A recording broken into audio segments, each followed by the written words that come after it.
Hello.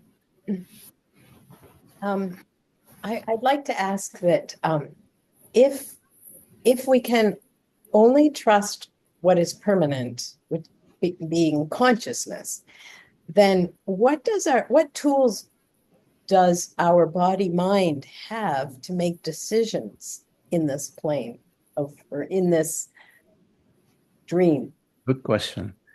Our body mind has consciousness as the tool.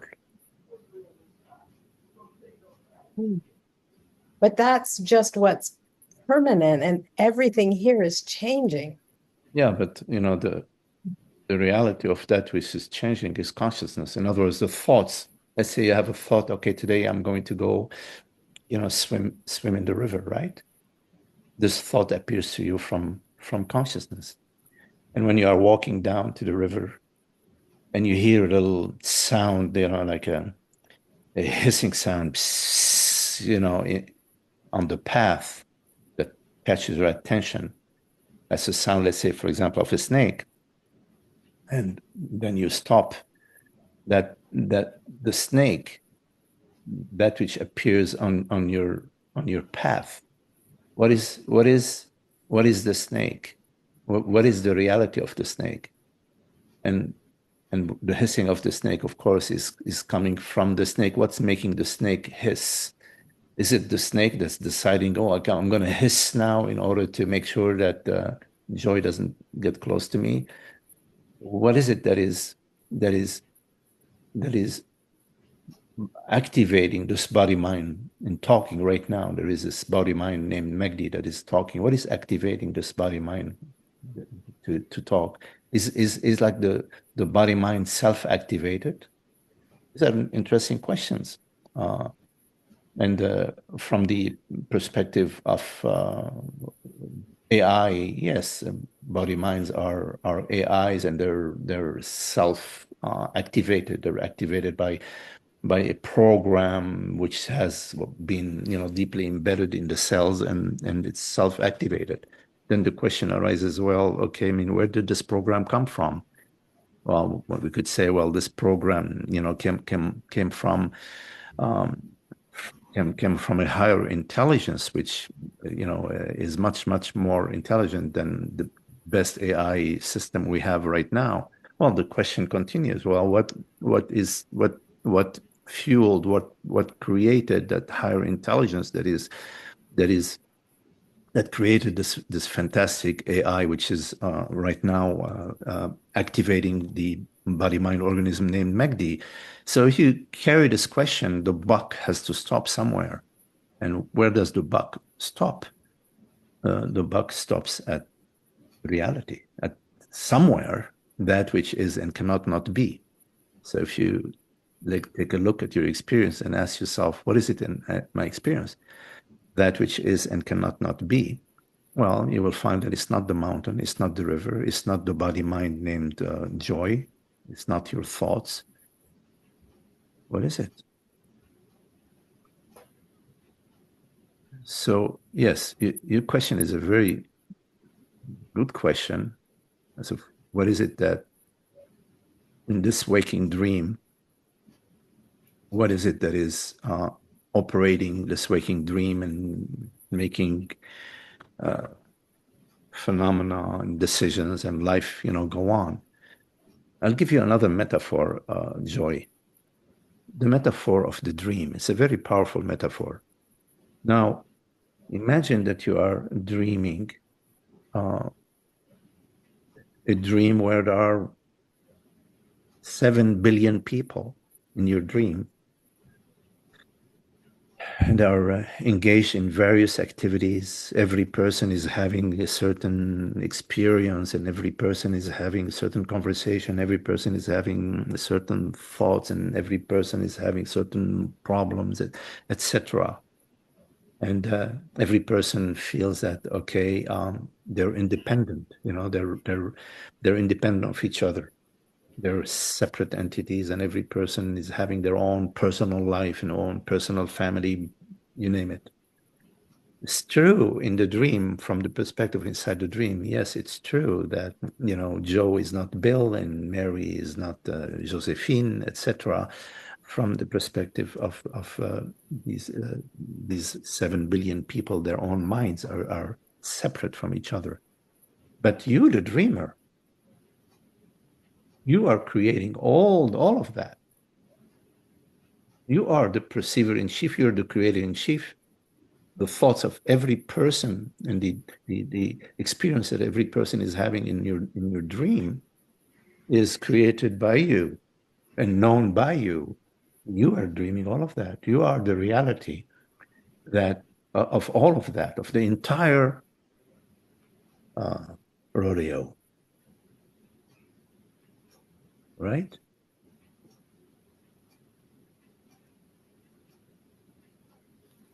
I mean, in our habitual way of thinking, there is a personal doer, a personal will, but there is no evidence for that. Although most 8 billion of people on this planet believe in a personal doer and a personal will, does not mean that this is true just because there is a mass um, belief structure. Thoughts appear to you. You don't choose your thoughts. You did not even choose to ask the question that you asked.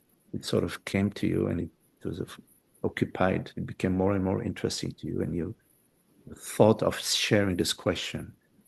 You did not even think the thought or choose the thought of sharing this question. That thought appeared to you. Oh yeah, I want to share this question. And so you shared your question. You follow what I'm saying? I do. Um, and I guess what I'm understanding is that the tools that we would use in this waking dream to make decisions are really the tools of the senses that consciousness perceives.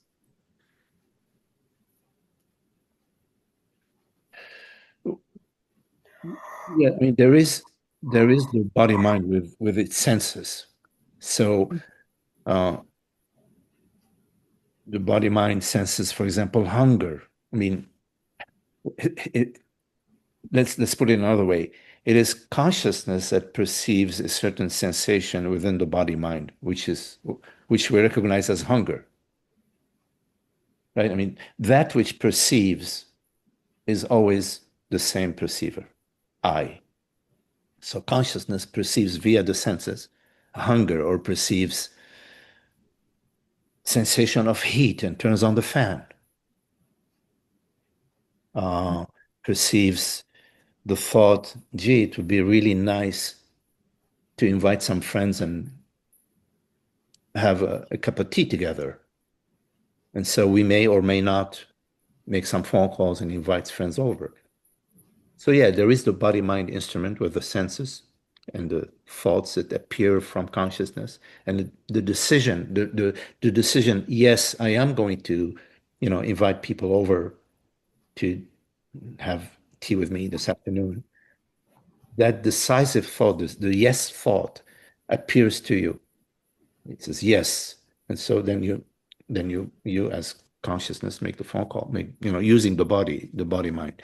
So I think what we're basically exploring here is that yes, there is a body mind instrument, there is a world, there there are there is the weather, there are people in our waking dream, and there is I, consciousness. There is an intimate relationship. It's not like the consciousness is separate from its dream. No. When you're dreaming a night dream, you're there everywhere. You are in the dream everywhere. You are every person's mind, every person's experience, using the night dream metaphor. I mean, similarly, in the waking dream, you are everywhere, as consciousness, uh, playing the game, creating and perceiving and exploring. And the game that I like, that I found very significant in my life, the game that I found very significant in my life has been when when consciousness exposed itself to me. It was like, what? Because until a certain age, I was living in my bubble, my mind, my family, my work, my university, my bubble. And then at some point, there was a crack in the bubble, like a small sort of a glimpse into something else, not not within my bubble, something beyond my mind.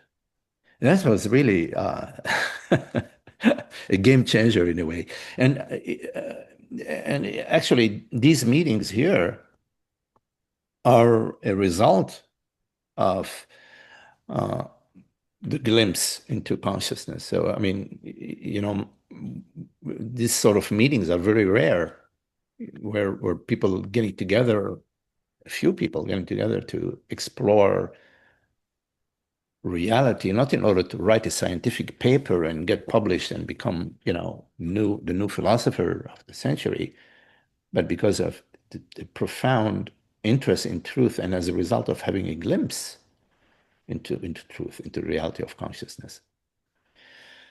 So coming back to your question, that yes, there is the phenomenal realm, but there is also throughout every aspect of the phenomenal realm, there is consciousness, the noumenal I, what you refer to as I. Because when you refer to yourself as I, you don't say I joy.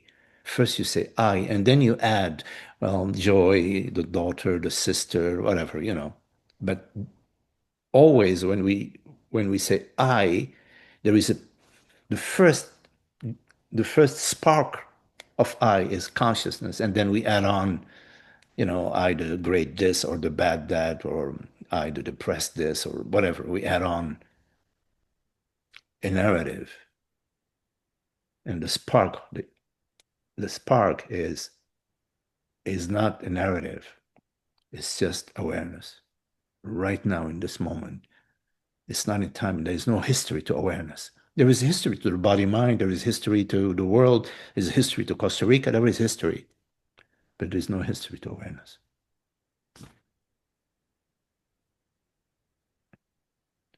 Yeah. And one last thing, like the more we our understanding about reality, about truth, about consciousness, about oneness, about wholeness, about freedom, about love, because it's deepens, the more it becomes our guiding, our decisions, our thoughts become guided and illuminated, let's say, illuminated or inspired by love, by truth, by sincerity, by freedom, by compassion, by harmony,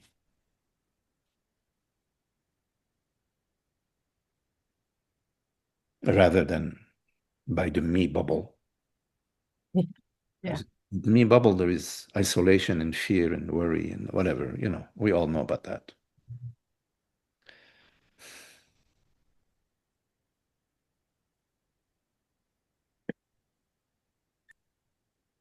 Thank you. Okay, Joy, lovely to see you.